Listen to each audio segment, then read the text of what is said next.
रंके रंक म्हणजे गरीब निदान म्हणजे त्याला अंडा सापडला, अत्यंत महत्वाचा अंडा सापडला. रंकाला आनंद अंडा सापडलो किती आनंद होईल. एकदम गरीब हो रंक आहे रंक, पण अंडा सापडला. कोणाच्या योगाने सापडला? सद्गुरूचा उपाय सापडला. म्हणजे पूजा करायची. विस्तृत पाहू आपण. आंधळ्या डोळे उघडले, मी देशामध्ये पसारा माझा म्हणत होता, हे आंधळ्याचं लक्षण आहे.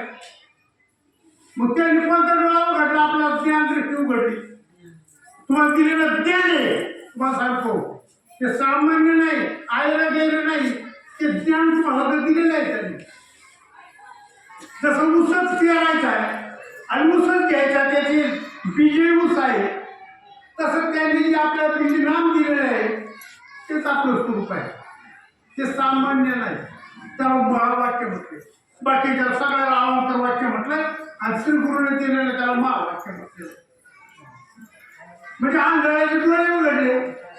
भलंगाई अंगी आली इंद्रपद. भलं म्हणजे भिकारी आणि भिकाराने इंद्रपद भेटलं. तशी तुमची आमची जीवनामध्ये झाली, म्हणून त्यांची पूजा करायची आहे. आता या उपाधीमध्ये गुप्त चैतन्य असे सर्व ही दृष्टी त्यांनी दिली की या उपाधीमध्ये चैतन्य आहे.